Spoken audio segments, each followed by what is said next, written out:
fractions of a penny, but that stuff accumulates. This royalty money can sustain you for a lifetime plus 70 years. So I want folks to understand how important it is to have all of this stuff right now. That's what's great about it. You get to meet every artist where they are in their path, and that's what I think is the most impactful thing about the services that you're offering. All that we offer is free. We said, people shouldn't have to pay to get access to resources or opportunities. I think it's really important for folks to know the inner workings of the industry, because that's how I feel like you can have a sustainable career.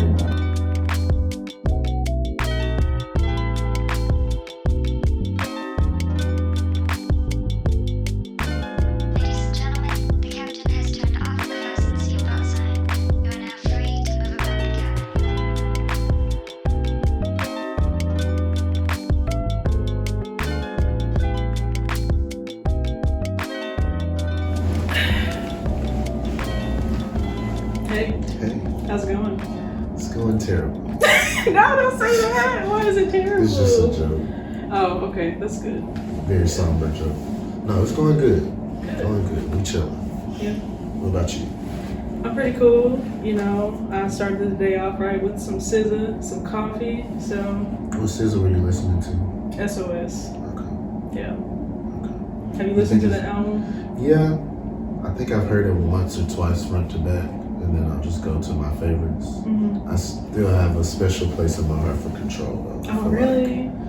It still has the edge just a little bit, but SOS is really good. I'm very happy for SZA. I am too. I wanted to go see her, but she's now so big of an artist that those tickets are crazy. I wouldn't lie. I would be in there crying, singing how does Snooze go? No. I would be in there singing all the lyrics now. See, I just feel like there's a disconnect when I see an artist in a FedEx Forum or a stadium, and if I could have seen them at somewhere like Minglewood or Growlers. Not saying Minglewood and Growlers are the pinnacle of performance, but you like the more intimate settings? Yeah, I mean, most of the sound systems are made for a football or basketball game. Not to say they can't compliment a singer or performer, but I don't think you get that same energy. It feels like you're at the Grammys and watching somebody perform. Great performance, but it's a little bit removed. I just think because the industry looks different, there isn't as much of a need to put on a show. You go to the Orpheum or you go to Broadway, you're getting a show. It's choreographed, it's tight, it's clean, everybody knows what they do. And I'm not saying that these huge shows aren't doing that. I just think the degree to which artists hold themselves to a standard, it looks different than 30, 40 years ago. I can totally agree with that. I don't know, I feel like not every show has to be super choreographed and tight and really cool looking, but I miss that. I miss the idea that Michael Jackson would give you a show in London and then give you a show in Houston, and they're both going to be fantastic shows that aren't, and this is me talking I was actually alive to go see Michael Jackson on tour. Very naive a lot of this interview could be, but I don't know, the idea that somebody doesn't talk about their favorite artist as being a fantastic performer, they're just oh, I just have fun going to their shows. I don't know, it's just I get that. I support that. But part of me does want more performers to really take the mantle. Victoria Monet, I think, is a fantastic performer. She has a lot of fun on stage. She's maybe not the best singer out there, but she's definitely not a bad singer. But her performance takes, I think, the gravitas of seeing her live to a whole nother level. But she's done Coachella, so she's kind of she's been on the big stages. Yeah. But I feel like what you're saying is you wish more emphasis was actually placed on the performance and not on all the things around the performance to give people a more memorable, impactful experience. I saw Summer Walker in Atlanta, and this was when she was still struggling with performing in front of crowds. Oh yeah. But she was walking around interacting with the crowd, and I could tell she was trying, and I could appreciate that. Yeah.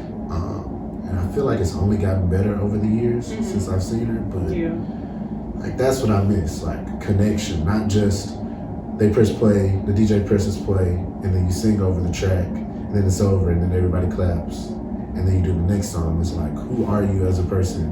What does this city mean to you, if anything? Like, why are you here, if not just to collect the check at the end of the day? And I'm never gonna hate on the artists putting on their own tour, because I know that costs an exorbitant amount of money. But I don't know, sometimes you could just marinate in that like B-tier venue space and like really curate some great performances. So then the arena and the stadium tour have something to grow into. Yeah. Some artists like do the B-tier venues for like a year, and then they do an arena tour. And sometimes the whole tour doesn't sell out. And then it's like, of course you're gonna perform at a loss. But this is a lot of, I'm wearing a lot of hats right now, analyzing all of this. So if I sound naive or like an asshole, not trying to be, I'm making observations. I think you're entitled to your opinions and your observations. I feel what you're saying too, because like when I perform, and I'm performing in very small venues, very intimate settings, I'm definitely like, you know, whether there's 2 people or 200, I want to create like a memorable experience. I'm definitely trying to connect with the audience. I'm talking to them. I'm making them feel like, yo, we're hanging out right now. We're like, pretend we're in my bedroom and we're sitting on the couch and I'm just playing guitar and singing to you. Like, that's the type of energy that I bring to a performance. And so I'm fortunate that that's been able to resonate with people, because I do feel it's important to, like I said, place emphasis on the performance itself. It's an energy that's exchanged between the performer and the audience, and that's a really healing and valuable experience that we need. Even on top of that, just this is my analysis of how it worked back in the day. You didn't really see your favorite artists unless they were on tour or you went to a show or walk past them. But like now with social media and the internet, you can know so much about your favorite artist that honestly isn't your information to know, but like, you know, just the way the world works. Yeah. So in the moments where you're experiencing an artist intentionally, like I would want that same intentionality from the artist in terms of what they have to offer with the performance. Like, I get it, you're famous, and like this is just a show out of the 30 shows you probably have to do over the next few months. But like, please make this an experience. If you never come to Memphis again, which is the case for a lot of artists, like let us experience you and have the most fun we can, because who knows when we're gonna get a big artist to come through Memphis unless it's the FedEx Forum or something. That's very true. But not to harp on that point for too long.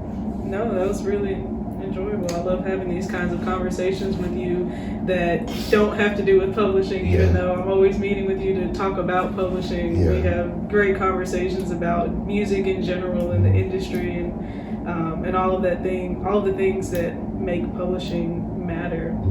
So now that we're on the main topic, pretend I've never met you before, and and we're meeting for the first time. Okay. Tell me like who you are and what you do, and help me make sense of like why we're here right now. This is always hard because I never know where to start. It's a lot. You can start with like your name. Well, yeah, I'm Charles Seaton. I don't know where to look. You can look at me. Okay. Charles Seaton, graduated from the University of Memphis Music Industry Program in spring of 21. My passion has pretty much always been music to some degree. It's just always been a part of my life since I was a kid. I sang in choir at church and got into instruments kind of growing up. Got into guitar a little bit, got into drums a little bit, but I don't think they stuck while I was younger. And I got older and I was taking singing more seriously, but I really got interested in the business of the music industry. I feel like I've always had a very detail-oriented mind, so it wasn't enough just for me to know my favorite artist, you know, wrote this song and it's out now. Like, what does it look like to make money, like, as one of my favorite artists? And so in high school, I researched royalties of all things. I'm like, you remember, like, the internet was useful 10 years ago, but there wasn't as much information on the internet 10 years ago as there is now. That's very true. And so learning about the music industry from the internet 10 years ago was just like very basic. Like, you couldn't really get into the meat and potatoes the way you wanted to. yeah, it's like this thing exists, and there are 3 types of royalties, and they probably come from one of these places, but like nobody's really was doing, I think, a diligent job of, okay, this is what it looks like to register music with these platforms. This is why you're registering music with these platforms. This is, a particular instance of a royalty being generated in real time. Nobody was explaining that. And so basically when I graduated high school, that's what interested me at the time. I was like, I want to learn about the business of music. And so luckily I made it to U of M. And long story short, through a lot of opportunities I got there, I got recommended for a job here at Crosstown, starting a new team, our team called the Musician and Artist Services Team, to basically help artists understand what publishing is, or music ownership in general is, and give them the tools and resources to really maintain their catalog on their own. And so now, today, pretty much daily, I meet with local artists, either artists who were born and raised here, maybe moved here, or maybe just folks who create music in Memphis. But I serve those artists by sharing basically what I just told you. Where does your money in the music industry come from? What accounts do you need? Where do you need to register your catalog of music? What paperwork do you need to have in order to really know, what you can and can't do with your music? But then, how do I take advantage of my catalog once it is mixed and mastered and it's on platforms, or it's ready to be, it's ready to have a home somewhere? And through licensing, through Crosstown Sync, we're able to help artists really figure out what path their music might have in front of them. But yeah, Charles, U of M, then Crosstown, and now we're doing publishing admin support, which is my particular program, and Crosstown Sync are kind of like the biggest activations of me helping folks with publishing. That's so cool. And like, do you charge any money to help these artists? Or? No. So for pub admin support and Crosstown Sync, there's no fee to be a part of those programs or initiatives. That was really one thing that let me back up. Although Mackenzie Webster and I are the 2 folks on the Musician and Artist Services team currently, we started with, I think, 4 or 5 people, maybe even 6. And early on when developing these programs, which number 1 is healthcare support, number 2 is publishing administration support, and number 3 is Crosstown Sync. When developing those programs, we said, people shouldn't have to pay to get access to resources or opportunities. If we get something great, but you shouldn't have to pay to get over the hump necessarily.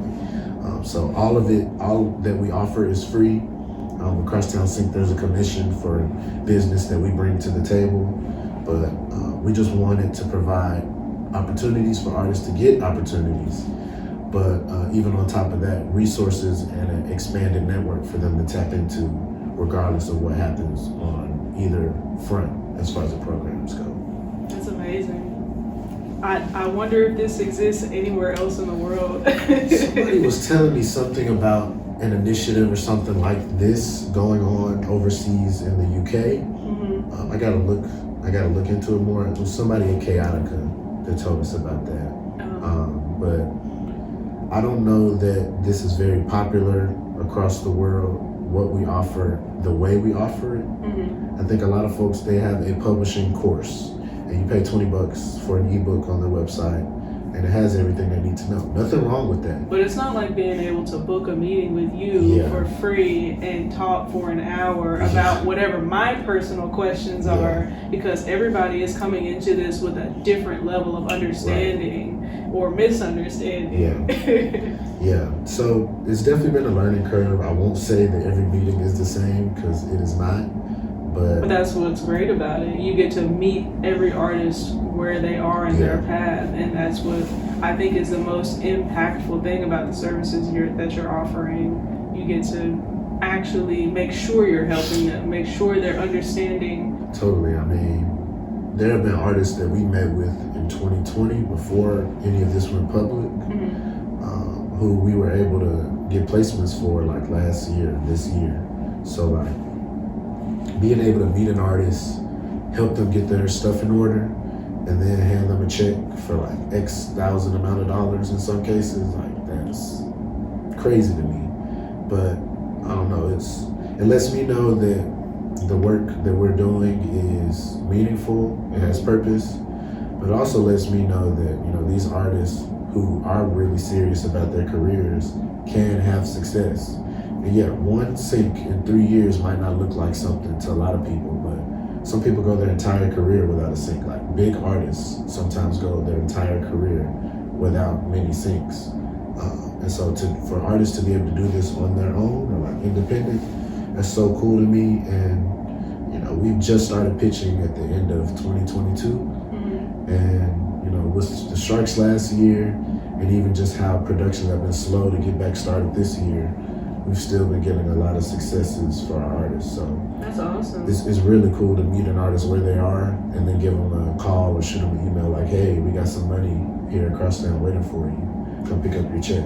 Like that's always amazing. A fun experience. Yeah. Can you tell me quickly what a sync is? Yeah, so sync is, because I have the tendency to be long-winded. Sync is just the art, if you want to call it that, of licensing music to an audio-visual product. So that can be an ad campaign for Ford or Apple. That could be a video game like FIFA or 2K, but that could also be film and TV. So the process of clearing the rights between the songwriters and the master owners to feature a song in a given audio-visual production, that's sync.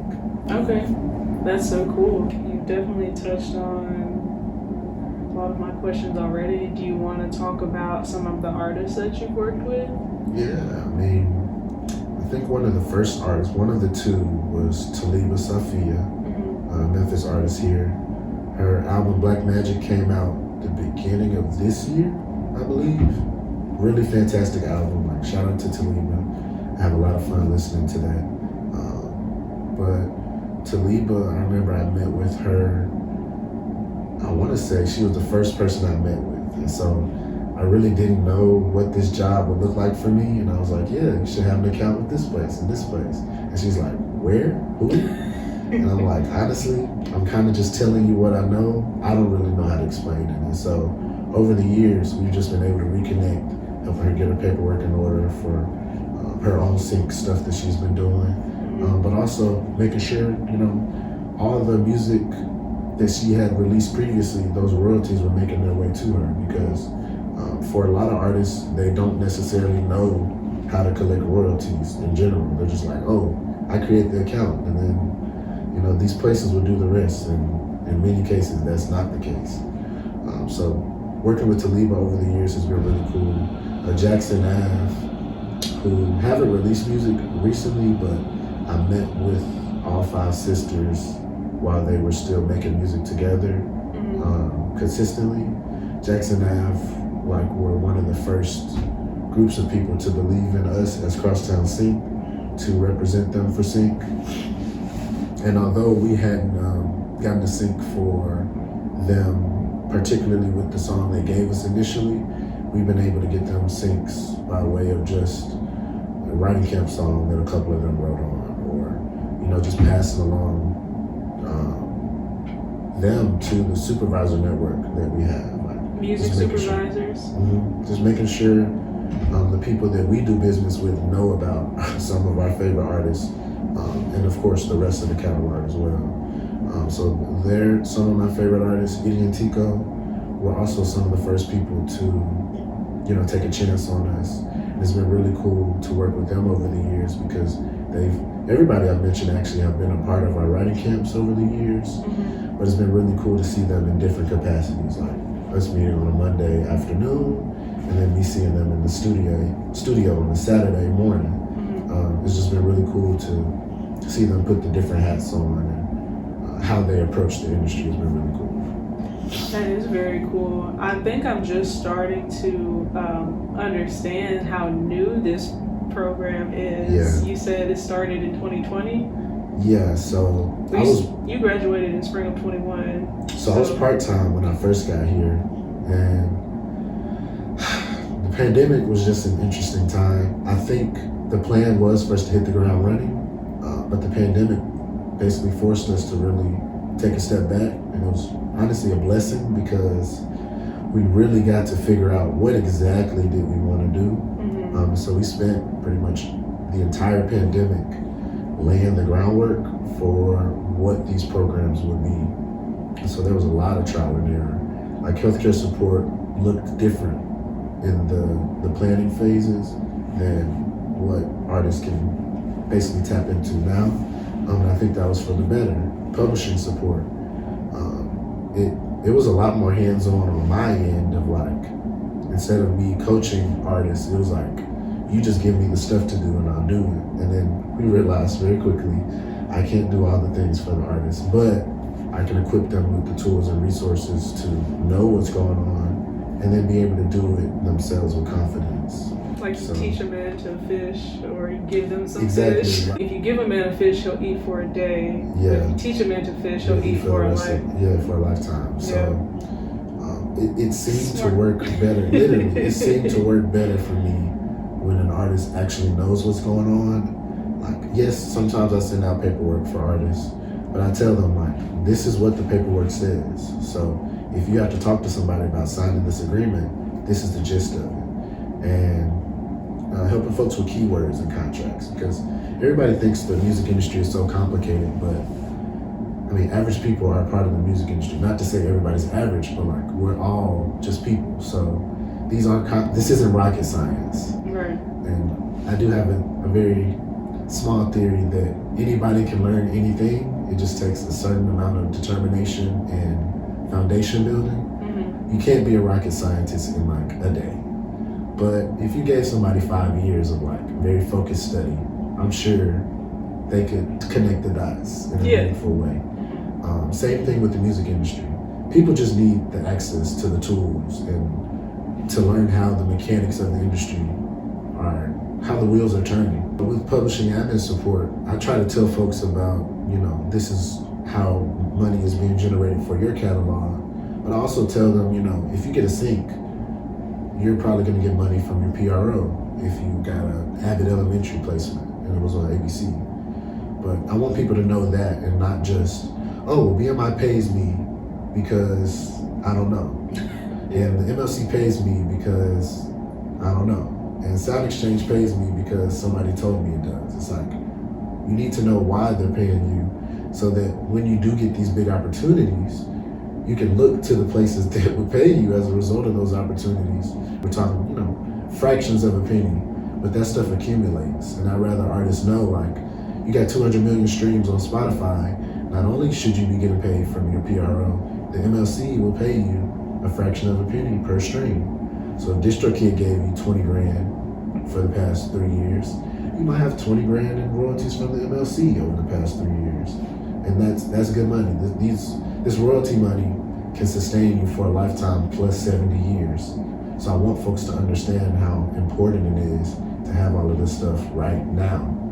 Because the music that might not be popping off right now might be some of your biggest stuff later on in your career. Like people might go back in time and listen to, some of the first songs you ever made. And that's very apparent with so many reissues happening right now of older catalogs and new artists sampling older artists and there's like a whole, you never know when your music will pop back up into mainstream culture. And there's a whole kind of like conflict of the industry in that because a lot of samples weren't cleared back in the day. And so to press that on vinyl, you need clearance from the original songwriters of the original song that was sampled. And there's a lot of rights issues going on. So like some releases might be able to be digitally re-released, but to get for them to repress an album that contained samples that were never cleared in the first place, it might be more money to pay for those albums to get cleared than it would be to manufacture them outright in some cases.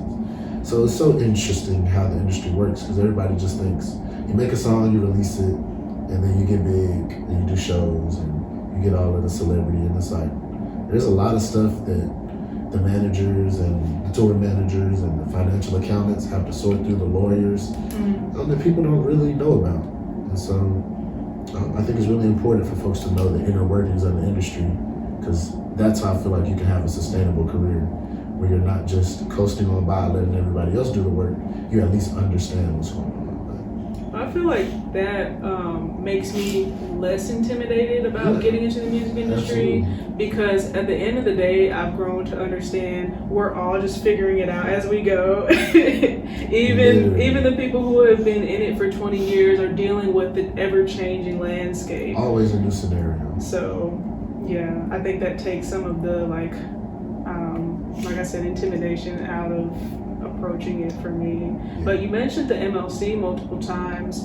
Y'all brought the MLC to Memphis, which I was super geeked about, and I felt like such a nerd because nobody I know knows what the MLC is. That was cool. Yeah. So I interned for Ben Jonas, who was the former kind of head of the music industry program at Memphis. And in interning with him, I was basically helping his roster of clients. He owns a management company, artist management company, helping his roster of clients get their publishing in order.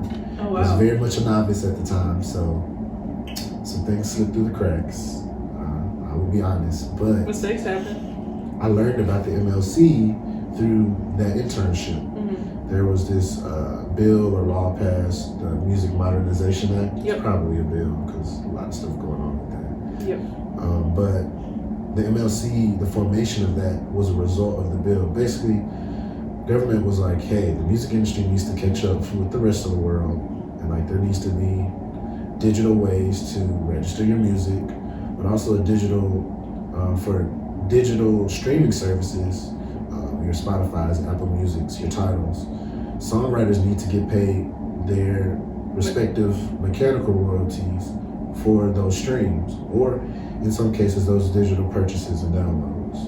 And so the MLC is funded by Spotify, Apple Music, and Tidal. Like they pay administrative fees to basically keep everybody at the MLC, paid.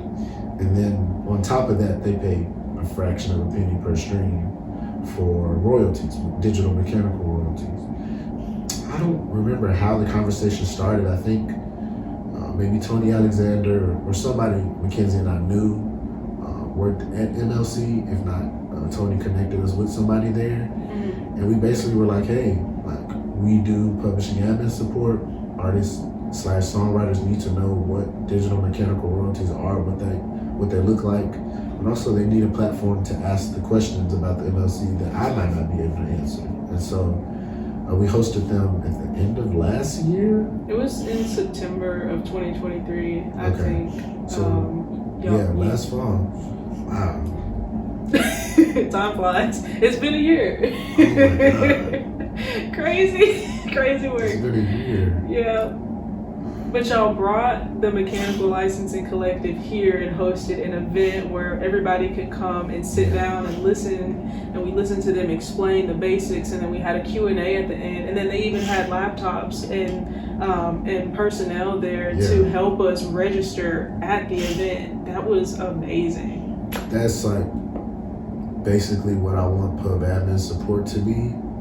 If not somebody from the MLC, there just be like a computer lab of workstations for people to just come by the office, register the music, or create the paperwork.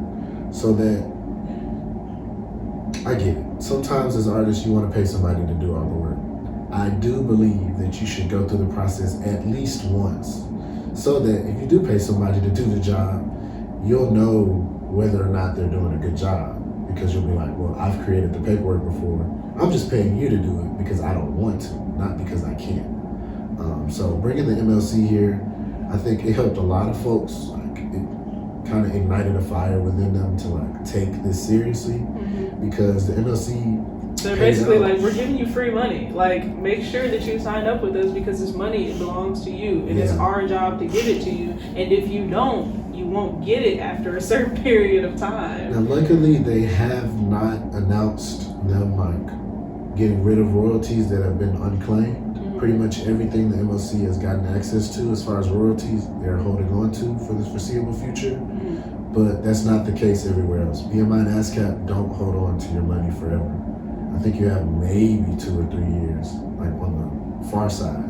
And then Sound Exchange is like maybe 1 or 2 years, if that. If they can't figure out that money belongs to you, they're going to give it to somebody else, and that's why it's important. The black box theory or whatever. Yeah. It's important for us to do the legwork of getting registered and everything. Yeah. And so bringing folks like the MLC, hopefully we'll be able to bring BMI and ASCAP in a similar capacity. That'd be cool. But bringing them here so that folks can ask the questions, I think is super important. But it also is better to see somebody, because a lot of times you're just online registering a song and there's not a human being associated. Apparently, BMI and ASCAP give representatives, and if that's true, some of the BMI and ASCAP representatives don't answer their emails as swiftly. I get it, there's a lot of people probably reaching out, but to have somebody here that can speak on behalf of the company or the organization, I think that's like tremendous work, because some folks get discouraged that they're registering their music and they don't see the money coming through, and they don't know what questions to ask to make sure they've done things correctly. There have been artists that I've worked with that'll use like CD Baby's publishing admin or whatever add-on, and they won't put the right information in, and so CD Baby will register it with no correct information. And so maybe you, the release artist, are getting paid, but everybody else listed on their registration, they don't have any information listed. Like, it's just a first and last name that's not connected to anywhere. And so some people's royalties are being negated because the person who registered the song in the first place didn't know how to do it. And so there's a lot of cleaning up that has to happen in publishing that I'm hoping conversations with the MLC, BMI and ASCAP, Sound Exchange, it'll really help narrow the gap between the information the artists don't know and then the information that they can't get access to. But not to rant, because I'm good for a rant. I love it. I love our rants. I'm a ranter, I'm a yapper. That wasn't the only event that you posted. You did a Let's Talk Publishing here. I want to say that was this year. This summer, June or July. I should remember that. No, there's so much other stuff to remember. I want your brain space to be reserved for things, for publishing stuff. But yeah, so that was a dope event too. It was just like an hour, and you just kind of talked, I think, for 30 minutes about the basics of publishing, to either teach people for the first time or even refresh those of us who are like, we've been engaging with these topics but are still kind of having a hard time understanding. And then you took a Q&A at the end of that too. Yeah, I mean, so Let's Talk Publishing was the first musician and artist services event we've done that was like very much not a one-off, but like potentially the start of something new. We do music supervisor weekends where we host music supervisors here in the city, and just the people who place our music in film and TV and so on. Yeah. So we do that as some of our programming throughout the year. We do writing camps twice a year. Both of those events are twice a year. We do mixers like the MLC event. Like networking events. We did one with the Recording Academy a couple months ago, 2 or 3 months ago. They have a chapter here in Memphis, right? Shout out to Grammy U. I was the rep while I was in Memphis for the Memphis chapter.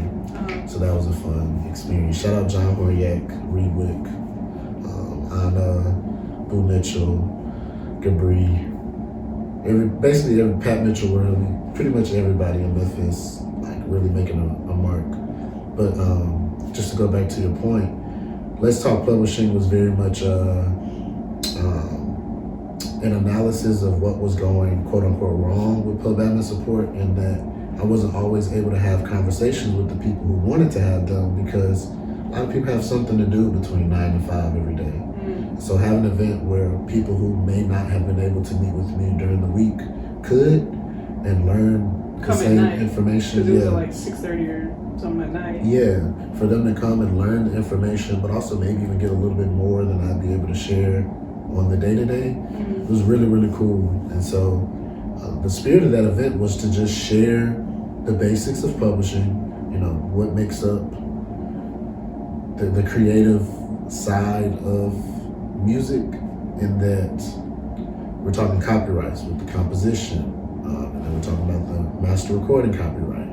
We're talking about when a song is created and put into a tangible form, you have the right of first refusal, in that you can tell somebody, hey, I wrote that song first, which means you don't have permission to release a quote-unquote cover of a song that I originally wrote, unless given my express written consent. That's the whole thing that people don't know about. I didn't know that. I worked with an artist who released a song in the 90s, and released a song was just made a CD and sold it. The distribution channels were different back in the day, but he made it and did pretty well in Memphis locally, but I don't know if it popped off globally. Well, this artist sampled the record, but they never cleared the sample. He was never credited, and he found out just because somebody said, hey, this sounds like your song from back in the day. But it's stuff like that. I know I'm getting on a tangent, but working with that artist, it helped me understand, yes, in a perfect world, everybody does get all the signatures and they get all the clearances. But in the world we live in, a lot of that never happens. And so, like you said, you need to go back and do a lot of cleaning up. So there's a lot of artists who could get money from just settling clearance that never happened. That part. There's a lot of artists that can get money from royalties that are just in limbo because they weren't registered properly on the registration. So let's talk publishing. I was able to kind of talk about the nuances of publishing while also giving that foundational knowledge to hopefully build on top of that in a future event like that. So I think Mackenzie and I have started a conversation about the second iteration being a let's talk sync. So if the first is giving you the foundation for just music ownership in general, the second will allow you to activate all of that knowledge and figure out, okay, what does it look like when my paperwork's in order, everything's registered?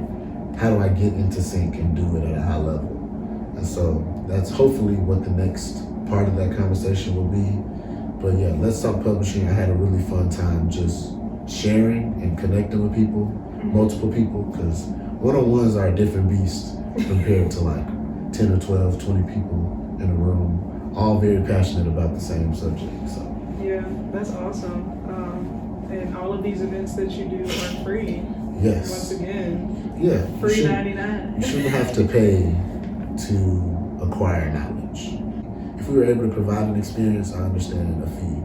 But I'm just sharing knowledge. We're here to connect and really learn about the industry together. I don't want to put a dollar amount on that. Do you remember when we first met and I was so skeptical and I was like, why are you doing this? You're not the only person. And but you were so cool about it. You was just you explained everything to me, calmly. And I'm not gonna lie. It was a learning curve because everybody I met with for a long time was this has happened before. Somebody in Memphis has promised me the opportunity to get opportunities, and I had to pay for it, and I had to do X, Y, and Z, and then I didn't get the opportunity, and I was people don't follow up on their word. And so I was listen, what I can tell you is that this is what we plan to do, and if you're a part of it, we will try our best to provide an opportunity for you. But I think what makes us different than pretty much anybody on the planet is that yes, we want to work, we want to do business together, help Memphis artists or Memphis affiliated artists get placements on shows and games and ads. But I want you to be able to take that knowledge on your own and pursue opportunities. Working with us, working with me in any capacity should not negate the opportunity for you to do that same work on your own. And I think that's what's been really fun about this job is I can tell you everything about publishing, everything about sync, but I want you to go out there and face the world and say, hey, I'm an artist, I make this type of music, and I would love for you to consider it for your upcoming shows. And then you nurture those relationships and you see just how Mackenzie and I have seen how easy it is for talented artists to do good in sync. You just gotta have the business together, you gotta be confident, and you gotta have a good product. And for a lot of artists in Memphis, that's the case. And I want them to feel empowered to do what they want with that catalog. And if they do work with Sony or Warner or UMG, like, I want them to feel empowered to know what's in that contract, but also know what value they're bringing to the table. So a lot of artists, they only meet with labels when the labels perceive the artist's value. I want the artists to perceive their own value before they have to go sit down in rooms and negotiate, what they think their worth is, which in a lot of cases the artists are taken care of, but like, I always want folks to know what's going on at all times. Okay, period. Okay, so let's pretend I'm an artist who needs your help. How can I get into contact with you? What's gonna happen when we do? Like, what does that look like? So, there's a number of ways this works. My favorite is usually share my link card. It's usually what I show folks with the cell phone. It's got a little QR code on there you can scan. So for the camera, which you probably can't see it, but you'll see a little bit, pulls up a link and takes it Excellent. to a web page with all my contact info. That's usually number one if I meet somebody in person. Number two would be going to the Crosstown Arts website, clicking on the musician and artist services like menu tab or whatever, and pub admin support. I have my own little web page. You can click on that and there's a link to book with me there. And then the third, which seems to be the most popular way for folks to get in contact with me, is somebody just shares my calendar link. They're like, hey, Charles, there's this artist that I work with who I think would be great for you to meet with. I shared your calendar link and they booked the meeting. And then I just come to work on Monday and I see that I got 4 meetings, which is great because that's what I want. But yeah, one of those 3 scenarios is usually how to get a meeting with me. Okay, and how long do you usually meet with artists for? This is a good question. So technically, my meetings are 30 minutes. I'm a yapper though, so if I have the time, 45 to an hour, depending on the person I'm in front of. But usually our first meeting is just like an interest meeting, kind of getting a feel for how we can work together. That's usually about 30 minutes tops. Subsequent meetings, which usually happen during my office hours, are usually like 45 minutes to an hour. Okay.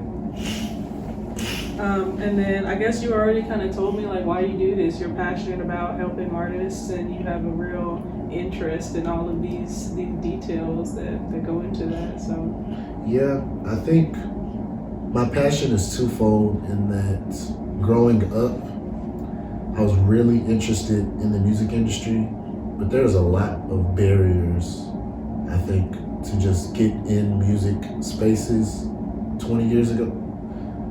I don't want that to ever come out of my mouth. 10 years ago, there was a lot of challenges you had to face 10 years ago that don't exist now.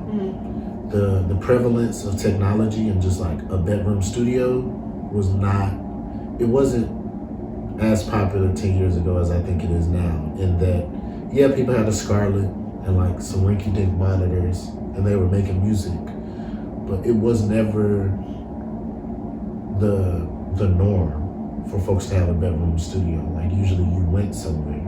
And so in the studio sessions that I was able to attend, it was great, but like a 13-year-old kid who's super interested in the industry, you don't always get the opportunity to just sit in on a random studio session or meet this owner of this label or this studio and like make a connection. And so growing up, I was like, if I ever get a chance to be in the industry, I want to provide that access to folks who need those opportunities and resources without all of the sign up for this and pay this fee to be a part of that. It's like, no, you want studio time at Crosstown?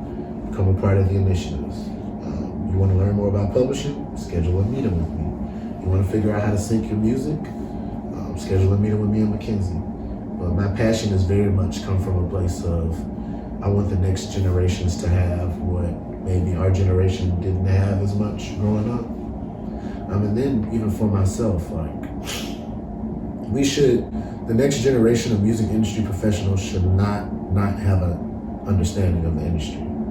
Like, some things should not have to be learned along the way. Publishing is something you can learn before like your first #1 hit record on Billboard. Like you can know about that. Sample clearance is something you can learn about. It's a couple emails, it's a couple pieces of paperwork, but like that will save you probably a lifetime of headache and turmoil. and a lot of money, honestly, too. So, yeah, my passion is very much for myself, but also for the future of the industry. Okay, period. I love that. Okay, so my last question. Okay. Tell me something fun about yourself. So I found my weed like a month ago. And then I found the Michael Jackson game from my mom's house like OMG. 2-3 weeks ago.